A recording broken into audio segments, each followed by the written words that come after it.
ಎಲ್ಲರಿಗೂ ನಮಸ್ಕಾರ.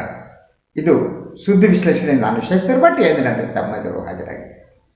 ನನ್ನ ವಾಹಿನಿಯನ್ನು ಲೈಕ್ ಮಾಡಿ, ಸಬ್ಸ್ಕ್ರೈಬ್ ಮಾಡಿ, ಬೆಲ್ ಐಕಾನನ್ನು ಪ್ರೆಸ್ ಮಾಡೋದಕ್ಕೆ ಮರಿಬೇಡಿ. ಹಾಗೆಯೇ ಆದಷ್ಟು ಶೇರ್ ಮಾಡಿ ಹೆಚ್ಚಿನ ಜನರಿಗೆ ತಲುಪಿಸಿ. ಮತ್ತು ನನ್ನಂಥವ ಸ್ವತಂತ್ರ ಪತ್ರಿಕೋದ್ಯಮ ನಡೆಸುವವರಿಗೆ ತಮ್ಮ ಕೃಪಾಶೀರ್ವಾದ ಬೇಕು, ತಮ್ಮ ಸಹಾಯ ಬೇಕು. ತಾವು ಬೆನ್ನು ತಟ್ಟುವ ಮೂಲಕ, ಪ್ರೀತಿ ತೋರಿಸುವ ಮೂಲಕ, ಸಹಾಯ ಮಾಡುವ ಮೂಲಕ ಮುಂದಿನ ಹೆಜ್ಜೆಗಳನ್ನು ನನ್ನಂಥವ್ರು ಇಡೋದಕ್ಕೆ ಸಹಾಯ ಆಗುತ್ತೆ.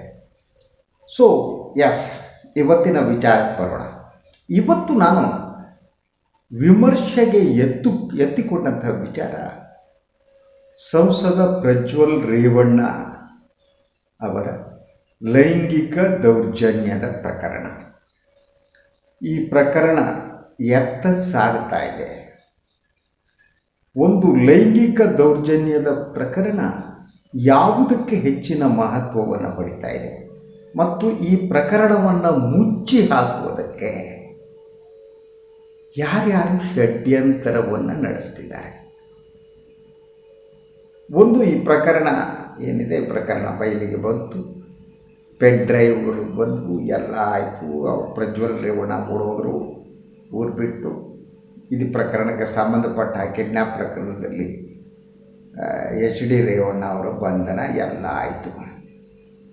ಈ ಘಟನೆ ನಡೆದ ತಕ್ಷಣ ಕುಮಾರಸ್ವಾಮಿಯವರು ಒಂದು ಹೇಳಿಕೆಯನ್ನು ಕೊಟ್ಟರು. ತಾವು ಗಮನಿಸಿರಬಹುದು, ಉಪ್ಪು ತಿಂದವನು ನೀರು ಕುಡಿಲೇಬೇಕು ಅಂತ. ಸೊ ಕುಮಾರಸ್ವಾಮಿಯವರು ಉಪ್ಪು ತಿಂದವರಿಗೆ ನೀರು ಕುಡಿಸುವುದಕ್ಕೆ ಸಿದ್ಧರಾಗಿದ್ದಾರೆ ಅಂತ ನಾವೆಲ್ಲ ಭಾವಿಸಿದ್ವಿ. ಆದರೆ ಕಳೆದ 2-3 ದಿನಗಳಿಂದ ಇಡೀ ಪ್ರಕರಣ ಏನಿದೆ, ಆ ಪ್ರಕರಣದ ದಾರಿ ತಪ್ತಾ ಇದೆ. ದಾರಿಯನ್ನು ತಪ್ಪಿಸುತ್ತಿರುವವರು ಯಾರು? ಒಂದು, ಈ ಪ್ರಕರಣದಲ್ಲಿ ಪ್ರಜ್ವಲ್ ರೇವಣ್ಣ ಅವರ ಮೇಲೆ ಇರುವ ಆರೋಪಗಳೇನಿವೆ, ಆ ಆರೋಪಗಳ ತನಿಖೆ ನಡೆದು ಅವರಿಗೆ ಶಿಕ್ಷೆ ಆಗಬೇಕು. First thing. ಅದಾದ ಮೇಲೆ ಈ ಒಂದು ಪೆನ್ ಡ್ರೈವ್ ಹೊರಗಡೆ ಬರುವ ಮೂಲಕ ಮಹಿಳೆಯರ ದೃಶ್ಯಾವಳಿಗಳನ್ನ ಹಾಗೆ ತೋರಿಸುವ ಮೂಲಕ ಅವರ ಮೇಲೆ ಇನ್ನೊಮ್ಮೆ ದೌರ್ಜನ್ಯ ನಡೆಸಿದಂತೆ ಆಗುತ್ತೆ. Second part, 2 ಪಾರ್ಟ್ಗಳಿವೆ. ಆದರೆ ಸಿಸ್ಟಮೆಟಿಕ್ ಆಗಿ ಈ ಮೊದಲೇ ಪಾರ್ಟನ್ನು ಮರೆಸುವ ಒಂದು ಯತ್ನ ಪ್ರಾರಂಭ ಆಯಿತು. ಅಂದರೆ ಈ ಪೆನ್ ಡ್ರೈವ್ ಹೊರಗಡೆ ಹೇಗೆ ಬಂತು ಅಲ್ರಿ, ಮುಚ್ಕಣ, ಆ ಮನುಷ್ಯ 100 ಜನರ ಮೇಲೆ ಅತ್ಯಾಚಾರ ನಡೆಸಿದ್ದಾನಂತೆ, ಅವನಿಗೆ ಶಿಕ್ಷೆ ಆಗಬೇಕಲ್ವಾ? ಆ ಮಹಿಳೆಯರು ಯಾರು, ಸಂತ್ರಸ್ತೆಯರು ಯಾರು? ಈ ಬಗ್ಗೆ ನಡೆಯಬೇಕಾದ ಚರ್ಚೆಯನ್ನು ಸ್ಲೋಲಿ ಈ ಪೆನ್ ಡ್ರೈವ್ ಹೊರಗಡೆ ಬಂದಿದ್ದು ಹೇಗೆ, ಅದು ಯಾರು ಅಂತ ಆ ಕಡೆ ತಿರ್ಸಲಾಯಿತು. ಯಾಕೆಂದರೆ ಪ್ರಜ್ವಲ್ ರೇವಣ್ಣ ಅವರನ್ನು ರಕ್ಷಿಸಬೇಕಾಗಿತ್ತು. ಇದಾದ ಮೇಲೆ 2ನೇ ಹಂತ ಈ ಒಂದು ಇಡೀ ಪ್ರಕರಣ ತಿರ್ಸೋಕೆ ಮಾಡಿದ್ದೇನು ಅಂದರೆ, ನಮಗೆ JDSನವರಿಗೆ ನಮಗೆ ಈಗ ನಡೆಯುವ SIT ಮೇಲೆ ತನಿಖೆ ಇಲ್ಲ, ಮೇಲೆ ನಂಬಿಕೆ ಇಲ್ಲ. ಆದ್ದರಿಂದ 2 ಆಪ್ಷನ್ಗಳು. ಒಂದು ನ್ಯಾಯಾಂಗ ತನಿಖೆ ನಡೆಸಬೇಕು, ಇನ್ನೊಂದು CBI ತನಿಖೆ ನಡೆಸಬೇಕು. ಇದು 3ನೇ ಹಂತ. ಇದನ್ನು ಬಹಳ ಸಿಸ್ಟಮೆಟಿಕ್ ಆಗಿ ಪ್ಲ್ಯಾಂಡ್ ಆಗಿ ಮಾಡಲಾಗಿದೆ. ಒಂದು, ಪ್ರಜ್ವಲ್ ರೇವಣ್ಣ ಅವರ ಇಡೀ ಪ್ರಕರಣ ರಾಷ್ಟ್ರವ್ಯಾಪಿ ಪ್ರಚಾರವನ್ನು ಪಡಿತು. ಎಲ್ಲ ಕಡೆ ಅದನ್ನು ತಪ್ಪಿಸುವ ಒಂದು ಬಹುದೊಡ್ಡ ಷಡ್ಯಂತರ ನಡೆದೋಯ್ತು. ಅದು ಯಾವಾಗ ನಡೀತು? ಒಂದು, ಈಗ 2 ದಿನಗಳ ಹಿಂದೆ ಕೇಂದ್ರ ಗೃಹ ಸಚಿವರು ಆಗಿರುವ ಅಮಿತ್ ಶಾ ಮತ್ತು ಕುಮಾರಸ್ವಾಮಿ ಅವರ ನಡುವೆ ಭೇಟಿಯಾಗುತ್ತೆ. ಆ ಭೇಟಿಯ ನಂತರ ಈ ಮಿತ್ರ ಪಕ್ಷಗಳು ಏನಿವೆ, ಇವರು ಇಡೀ ಪ್ರಕರಣವನ್ನು ಇನ್ನೊಂದು ಕಡೆ ತಿರುಗಿಸುವ ಒಂದು ಜಾಲವನ್ನು ಸೃಷ್ಟಿಸ್ಬಿಟ್ರು. ಅದು ಕಾಂಗ್ರೆಸ್ನವರಿಗೆ ಅದು ಅರ್ಥನೇ ಆಗಲಿಲ್ಲ. ಫಸ್ಟ್ ಇದು ಪ್ರಾರಂಭ ಆದದ್ದು ಹೇಗೆ ಅಂದರೆ, ಮೊದಲನೇದಾಗಿ BJP high command, some people contacted Devarajegowda. ಅವರು BJP ಮೂಲದ ವ್ಯಕ್ತಿ, ಅವ್ರು ಲಾಯರ್ ಅಂತ ಕ್ಲೇಮ್ ಮಾಡ್ಕೊತಾರೆ. ಅದರ ಜೊತೆಗೆ ಸನ್ಮಾನ್ಯ ರೇವಣ್ಣ ಫ್ಯಾಮಿಲಿಯ ಕಡುವೈರಿ ತಾವು ಅಂತಾರೆ. ಸೊ ರೇವಣ್ಣ ಫ್ಯಾಮಿಲಿಯಿಂದಾಗಿ ನನ್ನ ಕುಟುಂಬ ನಾಶ ಆಯಿತು ಅಂತಾರೆ. ಬಟ್ ಯಾವ ನಾಯಕರುಗಳು ಅವರ ಬ್ರೇನ್ ವಾಶ್ ಮಾಡೋದು ಗೊತ್ತಿಲ್ಲ. ಅವರನ್ನು ಬ್ರೇನ್ ವಾಶ್ ಮಾಡಿ ಅವರನ್ನು ಒಂದು ಟೂಲ್ ಆಗಿ ಬಳಸಿಕೊಳ್ಳುವ ಒಂದು ಪ್ಲ್ಯಾನ್ ನಡೀತು. ಯಾಕಂದರೆ ಇಡೀ ಪ್ರಕರಣ ಬೇರೆಡೆ ಶಿಫ್ಟ್ ಮಾಡಬೇಕಾಗಿತ್ತು. ಸೊ ಇದು ಆದ ತಕ್ಷಣ ಸನ್ಮಾನ್ಯ ದೇವರಾಜೇಗೌಡರು ಶಿವರಾಮೇಗೌಡರ ಹತ್ರ ಮಾತಾಡ್ಬಿಟ್ಟು ನನಗೆ ಡಿ ಕೆ ಅವ್ರ ಹತ್ರ ಮಾತನಾಡಬೇಕಾಗಿತ್ತು, ಅವ್ರು ನೋಡಬೇಕಾಗಿತ್ತು ಅಂತಾರೆ. ಇವ್ರಿಗೆ ಬೇರೆ ಏನಾದರೂ ಉದ್ದೇಶ ಇದೆಯಾ, ಇವ್ರು ಇನ್ನೇನದಕ್ಕಾದ್ರೂ ಮಾಡ್ತಾರ ಅನ್ನೋದ್ರ ಬಗ್ಗೆ ಶಿವರಾಮೇಗೌಡರು ಕೂಡ ಆಲೋಚನೆ ಮಾಡಲ್ಲ.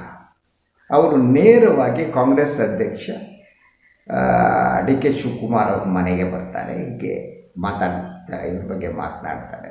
ದೇವರಾಜೇಗೌಡರ ಬಗ್ಗೆ ಫೋನ್ ಮಾಡಿ ಅವ್ರಿಗೆ ಕೊಡ್ತಾರೆ. ಒತ್ತಾಗ ಅವ್ರಿಗೆ ಅಂದ್ಕೋತಾರೆ ಏನು ಅಂದರೆ ಹೇಗಿದ್ರು ದೇವೇಗೌಡರ ಕುಟುಂಬಕ್ಕೆ, ರೇವಣ್ಣ ಕುಟುಂಬಕ್ಕೆ ಇವು ಡೆಡ್ ಅಗೇನೆಸ್ಟು ಅಂತೇಳಿ ಸ್ವಲ್ಪ ಮುಕ್ತವಾಗಿ ಮಾತಾಡ್ತಾರೆ ಅಷ್ಟೇ. ಅದರಲ್ಲಿ ಎಲ್ಲದೂ ಹೊರಗಡೆ ಬಂದಿಲ್ಲ, ಕೆಲವು ವರ್ಷಗಳು ಹೊರಗಡೆ ಬಂದಿದೆ. ಅದನ್ನು ದೇವರಾಜೇಗೌಡರು ರೆಕಾರ್ಡ್ ಮಾಡ್ತಾರೆ. ಯಾರ ಮೈಂಡ್ ಇದ್ದಿರ್ಬೋದು ಅದನ್ನು ರೆಕಾರ್ಡ್ ಮಾಡಿ ಶಿವರಾಮೇಗೌಡರು ಮಾತನಾಡೋದು, ಅವ್ರ ಫೋನ್ ಇವ್ರಿಗೆ ಕೊಡೋದು ರೆಕಾರ್ಡ್ ಮಾಡಿ ಅದನ್ನು ಬಿಡುಗಡೆ ಮಾಡ್ತಾನೆ. ಬಿಡುಗಡೆ ಮಾಡಿದ ತಕ್ಷಣ ಎಲ್ಲ ಮಾಧ್ಯಮಗಳು ಇದನ್ನು ಕಾದ್ಬಿಡ್ತವೆ. ಸ್ಫೋಟ ಅಂತಾರೆ, ಇನ್ನೊಂದು ಅಂತಾರೆ, ಮತ್ತೊಂದು. ಆದರೆ ಅವ್ರು ಹೇಳಿದ್ದೇನು, ಡಿ ಕೆ ಹೇಳಿದ್ದೇನು, ಈಗ ಯಾರೋ ಒಬ್ಬ ಸಾಮಾನ್ಯ ವ್ಯಕ್ತಿಯಾಗಿ ದೇವರಾಜೇಗೌಡರು ಬಂದಿದ್ದಾರೆ. ಅವರು ದುಃಖವನ್ನು ಅನುಭವಿಸಿದವರು ಕುಟುಂಬದಲ್ಲಿ, ರೇವಣ್ಣ ಕುಟುಂಬದಲ್ಲಿ. ಅವ್ರಿಗೆ ಸಾಂತ್ವನ ಹೇಳೋ ರೀತಿಯಲ್ಲಿ ಹೆದರ್ಬೇಡ್ರಿ, ಎಲ್ಲ ಆಗುತ್ತೆ, ಸಿಕ್ಕಾಕತ್ತಾರೆ ಇರ್ತಾರೆ. ಅದನ್ನು Devaraje Gowda use it in differently. ಇಡೀ ಪ್ರಕರಣ BJP JDSಗೆ ಯಾವ ರೀತಿ ಬೇಕೋ ಆ ರೀತಿ ಟರ್ನ್ ತಗೊಬಿಡುತ್ತೆ.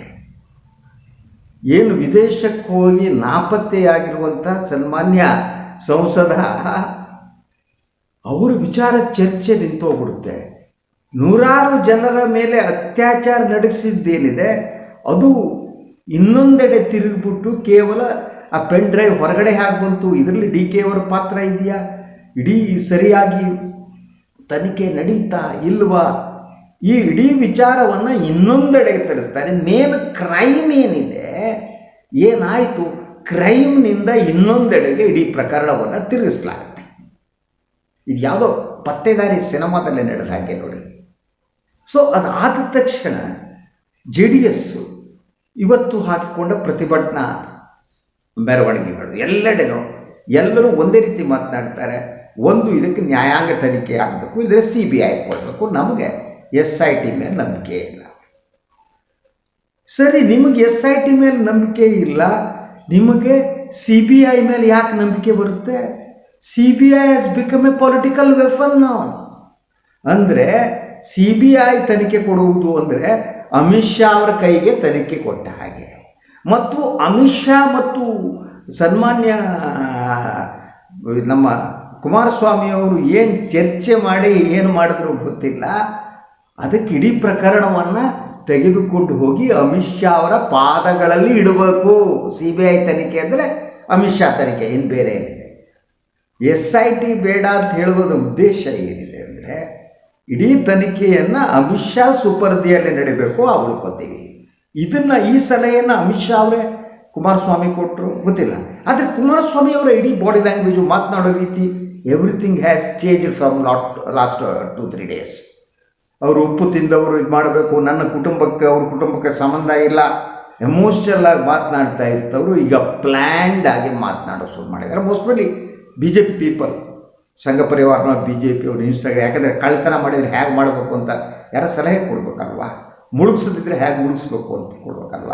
ಅದರಿಂದ ಯಾರಾದರೂ ಇಂಥ ಅತ್ಯಾಚಾರ ಪ್ರಕರಣ ಮಾಡಿದ್ರೆ ತಪ್ಪಿಸ್ಕೊಂಡು ಬರೋದು ಹೆಂಗೆ, ಅದಕ್ಕೇನು ಮಾಡಬೇಕು ಅಂತ ಪ್ಲ್ಯಾನು ಅವರೇ ಕೊಡೋಕ್ಕೆ ಸಾಧ್ಯ ತಾನೆ. ಸೊ ಅಂತಹ ಒಂದು ಐಡಿಯಾಸ್ಗಳೇನಿವೆ, ಒಂದು ಪ್ರಜ್ವಲ್ ರೇವಣ್ಣ ಅವರ ಮೇಲಿನ ಪ್ರಕರಣ ಮುಳುಗೋಗ್ಬಿಡಬೇಕು ಮಾಡಬೇಕು. ಅದರ ಜೊತೆಗೆ ಈಗ ಯಾವ ರೀತಿ ಇಡೀ ಪ್ರಕರಣ ಇಡೀ ದೇಶಾದ್ಯಂತ ಚರ್ಚೆಗೆ ಕಾರಣ ಆಗಿದೆಯೋ ಅದನ್ನು ಡೈವರ್ಟ್ ಮಾಡ್ತಾ ಇನ್ನೊಂದು ಕಡೆಗೆ ತೆಗೆದುಕೊಂಡು ಹೋಗೋದು. ಇದರಲ್ಲಿ ಡಿ ಕೆ ಪಾತ್ರ ಇದೆ ಅಂತ ಹೇಳಿ ಚರ್ಚೆ ಅದು ಶುರುವಾಗ್ತದೆ. ಯಾಕಂದರೆ is the deputy chief minister. D K ಅವರಿಗೆ ಒಂದು ಕಾಮನ್ ಸೆನ್ಸ್ ಅನ್ನೋದು ಇರಬೇಕಾಗಿತ್ತು. ಏನಾದರೂ ಯಾರಾದರೂ ಇಂಥ ಚರ್ಚೆ ಮಾಡಬೇಕಾದ್ರೆ ಫೋನ್ನಲ್ಲಿ ಬರೆದು ಪಕ್ಕದಲ್ಲಿ ಶಿವರಾಮೇಗೌಡರು ಕೂತ್ಕೊಂಡು ಅವ್ರ ಹತ್ರ ಹಿಂಗೆ ಚರ್ಚೆ ಮಾಡೋದೇ ಇಲ್ಲ ಯಾರು. ನೋ ಬಡಿ ವಿಲ್ ಡೂ ಇಟ್, ಬಟ್ ಈ ಡಿಡ್ ಇಟ್. ಓಕೆ, ಕಾಂಗ್ರೆಸ್ನವ್ರು ಭಾಳ ಸಂದರ್ಭದಲ್ಲಿ ಇಂಥದ್ದನ್ನೇ ಮಾಡಿಸಿ ಹಾಕೊಳ್ಳೋದು. ಸೊ ಇಡೀ ಪ್ರಕರಣದ ಚರ್ಚೆಯನ್ನು ಒಂದು ಎರಡನೇದಾಗ ನ್ಯಾಯಾಂಗ ಬಂಧನದ ಬಗ್ಗೆ ಮಾತನಾಡೋದು ಶುರು ಮಾಡಿದ್ರು. ನ್ಯಾಯಾಂಗ ಬಂಧನ ಅಂತೀನಿ, ನ್ಯಾಯಾಂಗ ತನಿಖೆ ಬಗ್ಗೆ. ಯಾಕೆ ಅಂದರೆ ನ್ಯಾಯಾಂಗ ತನಿಖೆ ಅನ್ನೋದಿದೆಯಲ್ಲ, ಅದೊಂದು ವರದಿ ಕೊಡ್ತಾರೆ ಜಡ್ಜ್ ಒಬ್ಬರು, ಅದು ತಗೊಂಡೋಗ್ಬಿಟ್ಟು ಕಷ್ಟಪಟ್ಟಿಗೆ. ನಾನು ನನ್ನ ಪತ್ರಿಕೋದ್ಯಮದ ಕರಿಯರ್ನಲ್ಲಿ ಬೇಕಾದಷ್ಟು ಇಂಥ ನ್ಯಾಯಾಂಗ ತನಿಖೆಗಳನ್ನ ನೋಡ್ಬಿಟ್ಟಿದ್ವಿ 70ರ ದಶಕದಿಂದ. ನೀವು ಕಳ್ಬಟ್ಟಿ ಸರಾಯಿ ದುರಂತದಿಂದ ದಟ್ ಸರ್ಕಸ್ ದುರಂತದಿಂದ ಏನು ದುರಂತ ಆದರೂ ಒಂದು ನ್ಯಾಯಾಂಗ ತನಿಖೆಗೆ ಆದೇಶ ಮಾಡೋದು ತಕ್ಷಣ ತಪ್ಪಿಸಿಕೊಳ್ಳುವ ಮಾರ್ಗ. ಅಂತಹ ತಪ್ಪಿಸಿಕೊಳ್ಳುವ ಎರಡು ಮಾರ್ಗವನ್ನು ಕುಮಾರಸ್ವಾಮಿ ಮತ್ತು JDS ಸರ್ಕಾರದ ಮುಂದಿಟ್ಟಿದೆ. ಈ ಎರಡು ಮಾರ್ಗಗಳಲ್ಲಿ ಒಂದು CBI ಕೊಡುವ ಮೂಲಕ ಇಡೀ ಪ್ರಕರಣವನ್ನು ತೆಗೆದುಕೊಂಡು ಹೋಗಿ ಅಮಿತ್ ಶಾ ಅವರ ಪದತಲದಲ್ಲಿ ಇಡುವಂಥದ್ದು, ಮತ್ತು ಅಮಿತ್ ಶಾ CBI ಇನ್ಸ್ಟ್ರಕ್ಟ್ ಮಾಡುವ ಮೂಲಕ ಇಡೀ ಪ್ರಕರಣ ಇದೆ, ಹಗರಣ ಇದೆ, ಅದು ಮುಳುಗಿಸುವಂಥದ್ದು. ಅದಿಲ್ಲ ಅಂದರೆ ನ್ಯಾಯಾಂಗ ತನಿಖೆಗೆ ಒಂದು ಆದೇಶ ಮಾಡಿಬಿಟ್ಟು ಒಬ್ಬ judges, retired judge are sitting judge, ಅವ್ರದ್ದೊಂದು ಆಯೋಗ ಮಾಡಿಬಿಟ್ಟು ಅವ್ರು 4-6 ತಿಂಗಳ ಎಲ್ಲ ಸಾಕ್ಷಿಗಳು ಸಿಗ್ತಾರೆ ನೋಡ್ಬಿಟ್ಟು ಇಡೀ ಪ್ರಕರಣವನ್ನು ದಾರಿ ತಪ್ಪಿಸೋದು. ಇದು ಒಂದು ಗೇಮ್ ಪ್ಲ್ಯಾನ್, ಇದೊಂದು ಪ್ಲ್ಯಾನ್ಸ್ ಇದ್ದಾಗಿದೆ. ಮೊದಲನೇದಾಗಿ ಕಾಂಗ್ರೆಸ್ನವರು ಇಡೀ ಈ ಪ್ರಕರಣದಲ್ಲಿ ಡಿ ಕೆ ಅವರು ಮಾತನಾಡೋದಕ್ಕೆ ಹೋಗಬಾರ್ದಾಗಿತ್ತು, ನಾನು ಈಗಲೇ ಹೇಳಿದೆ ಫೋನ್ ಮೂಲಕ. ಎರಡನೇದಾಗಿ ಯಾವಾಗ ಇವರು ಶಿವರಾಮೇಗೌಡರು ಬರ್ತಾರೆ, ಬಂದ್ಬಿಟ್ಟು ದೇವರಾಜೇಗೌಡರು ಮಾತಾಡಬೇಕಂತೆ, ನಿಮ್ಮನ್ನು ನೋಡ್ಬೇಕಂತೆ ಅಂದಿದ ತಕ್ಷಣ ತಿಳ್ಕೊಬೇಕಾಯ್ತು ಈಸ್ ಎ BJP ಮ್ಯಾನ್. ಅವರು ಇದೆಲ್ಲ ಆದರೂ ಕೂಡ BJPಯಲ್ಲಿದ್ದರು, BJPಯಿಂದ ಇಲೆಕ್ಷನ್ ನಿಂತವರು, ಅವರು ಸಂಘ ಪರಿವಾರದ ಮನಸ್ಥಿತಿಯವರು ದೇವರಾಜೇಗೌಡ. ಸೊ ಕಾಮನ್ ಸೆನ್ಸು, ಈ ಸಂಘ ಪರಿವಾರದವರ ಇನ್ಯಾರದ ಬಂದವನು BJPಯವನು ಇವನು ಚೂ ಬಿಟ್ಟಿರ್ಬೋದು, ತನ್ನ ಕೆರಗಕ್ಕೆ ಮಾಡಿರ್ಬೋದು. ಆದ್ದರಿಂದ ಎಲ್ಲರೂ ಶಿವರಾಮೇಗೌಡರು ಹೇಳಿದ್ರು ಅಂದ ತಕ್ಷಣ ನಾನು ಫೋನ್ನಲ್ಲಿ ಇನ್ನೊಂದರಲ್ಲಿ ಮಾತಾಡೋಕ್ಕೆ ಹೋಗಬಾರ್ದು ದೇವರಾಜೇಗೌಡರ ಹತ್ರ ಅಂತ ಹೇಳಿದ್ರು ಡಿ ಕೆ ಅವರಿಗೆ ಅನಿಸ್ಬೇಕಾಗಿತ್ತು. ಇದಕ್ಕೆ ಹುಂಬುತ್ತನ ಅನ್ನೋದು. ಸೊ ಒಂದು ಕೆಡ್ಡವನ್ನು ಸೃಷ್ಟಿಸ್ತಾ ಇತ್ತು ಡಿ ಕೆ ಅವ್ರನ್ನ. ಆ ಕೆಡ್ಡಕ್ಕೆ ಕೆಡಗಿ ಇಡೀ ಪ್ರಕರಣವನ್ನು ದಾರಿ ತಪ್ಪಿಸಬೇಕು. ಮತ್ತು ಮೂಲ ಇಶ್ಯೂ ಏನಿದೆ ಅದು ಯಾವುದು ಇಡೀ ಪ್ರಕರಣದಲ್ಲಿ ಅಂದರೆ, ಈ ರೇವಣ್ಣವರ ಪುತ್ರ ದೇವೇಗೌಡರವರ ಮೊಮ್ಮಗ ಏನಿದ್ದಾರೆ ಅವರ ಹೆಸರು ಹೇಳಬಾರ್ದು ಅಂತ ಬೇರೆ ಇದೆ, ದೇವೇಗೌಡರ ಹೆಸರು ಹೇಳಬಾರ್ದು, ನ್ಯಾಯಾಲಯ ಇದಿದೆ ಪ್ರಕರಣಕ್ಕೆ. ಸೊ ಇಡೀ ಪ್ರಕರಣ ಏನಿದೆ, ಈ ಪ್ರಕರಣವನ್ನು ಮುಚ್ಚಿ ಹಾಕುವ, ಅದರ ಮೇಲೆ ಚಪ್ಪಡಿ ಕಲ್ಲು ಎಳೆಯುವ ಒಂದು ಯತ್ನ. ಈ ಯತ್ನ ಇಟ್ಸ್ ಎ ಗೇಮ್ ಪ್ಲ್ಯಾನ್ ಏನಿದೆ ಅದು ಭಾಳ ಸ್ಪಷ್ಟವಾಗಿ ಈ ಮಿತ್ರ ಪಕ್ಷಗಳು ಈ ಗೇಮ್ ಪ್ಲ್ಯಾನ್ ಮಾಡಿವೆ. BJP ಈ ಪ್ಲ್ಯಾನನ್ನು ಮೋಸ್ಟ್ ಪ್ರೊಬೆಬಲಿ ಅಮಿತ್ ಶಾ ಮೂಲಕ ಕುಮಾರಣ್ಣನವರಿಗೆ ತಿಳಿಸಿದೆ. ಕುಮಾರಣ್ಣ ಇದನ್ನು ಚರ್ಚೆ ಮಾಡಿ ಈ ಒಂದು ತಾವು ಮಾತನಾಡುವ ದಾಟಿಯನ್ನು ಬದಲಿಸಿದ್ದಾರೆ. ಅವರು ಪ್ರತಿಭಟನೆ ಮಾಡುವವರು ಬೇರೆ ಬೇರೆ ರೀತಿ ಮಾತನಾಡೋಕೆ ಪ್ರಾರಂಭ ಮಾಡಿದ್ದಾರೆ. ಇದೇ ರೀತಿ ಮುಂದುವರೆದರೆ ನೂರಾರು ಜನರಿಗೆ ನೀವು ಅತ್ಯಾಚಾರ ದೌರ್ಜನ್ಯ ನಡೆಸಿದ್ರು, ಪೆನ್ ಡ್ರೈವನ್ನು ಯಾರು ಬಹಿರಂಗಪಡಿಸಿದ್ರು ಅನ್ನೋದು ಮುಖ್ಯ ಆಗ್ತಾ ಈ ಅಪರಾಧ ಎಸಗಿದವರು ಯಾರು ಆರೋಪಿ ಇದ್ದಾರೆ ಅವ್ರು ತಪ್ಪಿಸ್ಕೊಂಡು ಬರ್ತಾರೆ. ಆ ಎಲ್ಲ ಸಾಧ್ಯತೆ ನನಗೆ ಇವತ್ತಿನ ದಿನ ಕಾಣ್ತಾ ಇದೆ. ಇದು ಭಾಳ ಡೇಂಜರಸ್ ಆದ ಒಂದು ಸ್ಥಿತಿ, ಒಂದು ಷಡ್ಯಂತ್ರ ಅಂತ ಹೇಳ್ತಾ ಇವತ್ತಿನ ಸುದ್ದಿ ವಿಶ್ಲೇಷಣೆಯನ್ನು ಮುಗಿಸ್ತೀನಿ. ಇನ್ನೊಂದು ವಿಚಾರದೊಂದಿಗೆ ಮತ್ತೆ ಬರ್ತೀನಿ. ನನ್ನ ವಾಹಿನಿಯನ್ನು ಲೈಕ್ ಮಾಡಿ, ಸಬ್ಸ್ಕ್ರೈಬ್ ಮಾಡಿ, ಬೆಲ್ ಐಕಾನನ್ನು ಪ್ರೆಸ್ ಮಾಡೋದಕ್ಕೆ ಮರಿಬೇಡಿ. ನನ್ನ ವಾಹಿನಿ ಅನ್ನೋದಕ್ಕಿಂತ ನಿಮ್ಮ ವಾಹಿನಿ. ನೀವು ಕೊಟ್ಟರೆ ಉಸಿರು, ಇಲ್ಲ ಅಂದರೆ ಇಲ್ಲ. ತಾವು ಸಹಾಯ ಮಾಡಿದರೆ, ತಾವು ಪ್ರೀತಿಸಿದರೆ, ನನ್ನ ಬೆನ್ನು ತಟ್ಟಿದರೆ ಆಗ ನಾನು ಮಾತನಾಡ್ಬೋದು. ಎನಿವೆ, ತಮ್ಮ ಸಹಾಯವನ್ನು ನಿರೀಕ್ಷಿಸ್ತಾ ನನ್ನ ಇವತ್ತಿನ ಸುದ್ದಿ ವಿಶ್ಲೇಷಣೆಯನ್ನು ಮುಗಿಸ್ತೀನಿ. ಎಲ್ಲರೂ ಒಳ್ಳೆಯದಾಗಲಿ. ನಮಸ್ಕಾರ.